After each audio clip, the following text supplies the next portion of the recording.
Hello everyone and welcome to yet another review for this week. We have today something that is really familiar to some of you because the game that we are reviewing today was released long time ago in 2016 as early access on Steam. It's really had a lot of good updates, some bad updates, and finally it was released on the Nintendo Switch. But today's review going to be actually on PC because this is where we think the game shines the most. We're talking about Astroneer, and before we dive deep into the world of the Astroneer, why it is good and what's cool about it, I would like to ask you to press the notification bell on our channel, which is leading to meaning that you're probably subscribed to us already. Drop in the comments which next game you would like us to review, like this video, and I'll see you, well, in the review. So, today's guest is Astroneer, which is a sandbox adventure game that was released back in 2016.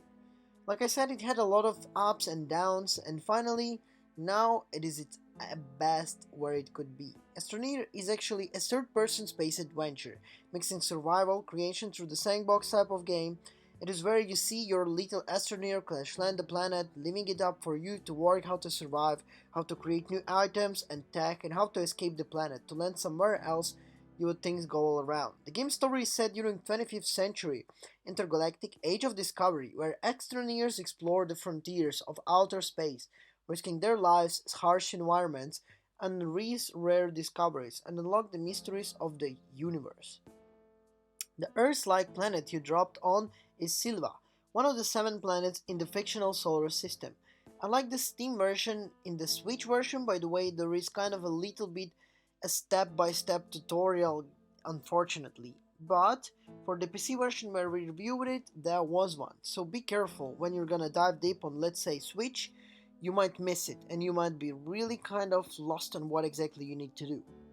Anyway, there is a picture tutorial in the menu instead for the Switch version. Personally, I prefer a proper tutorial on Switch also, but, well, one other day. Anyway, let's stick to the PC review.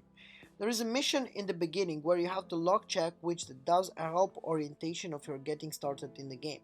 Working through the quest on the mission log gives you rewards that comes in useful. At the start you have only a shelter which provides you with the both power and oxygen whenever you need it. After that you'll get a landing pad which can spawn from some starting items. That what follows is entirely up to you. Let's say in the beginning of the game you have a lot of different stuff to do and then move on, grabbing rewards will get a lot of things. Since the game started in a space, oxygen is vital. Getting an out of range in the oxygen in the shelter or any other resources of oxygen will steeply deplete your oxygen bar. Without it, your astroneer will collapse and be returned to the shelter. Unfortunately, they also lose their backpack with any resources that have been collected. True, you can react and spawn back to the previous place and retrieve the resources. At first, you can't explore too much away from your base, but once you have made the tether lines and supply yourself with an oxygen, you can venture into the resources sites and the tunnels. Using the terrain tool, a gun that sucks the resources from the ground, you can also shape the terrain. You can go deep into the ground searching for resources and reshape a terrain to expand your base. This actually makes the game pretty interesting and pretty fun that you actually see all the fruit of your work. It's actually pretty funny and pretty amazing. But the downfall, well, it's basically really difficult to get to the part where you will do it all. I wouldn't be really lying when starting the game. In the first hours the game was pretty big horror for me. It didn't look like how it worked, but not used to it after an hour around for the two and then.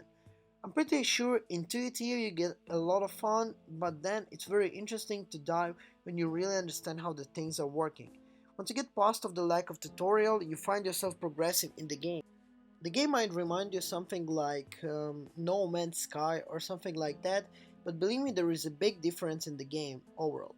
If you like crafting games, you will love this kind of relaxing gameplay you can get in Astroneer, where you can actually explore a lot kind of things, you can craft a lot of kind of things, and then the building part is really very cool.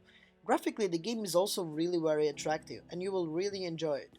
So, to be honest, after 2016 the game really developed a lot, and right now, the way how it looks is really very cool. I think you would really enjoy it a lot and will be inspired and actually, I would say, you would really spend a lot of time in the game if you would be hooked in a really, let's say, first hour of the game.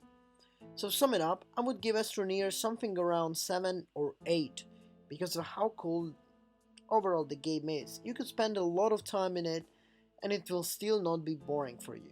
Thank you for watching this video and I'll see you in the next review. Ciao guys.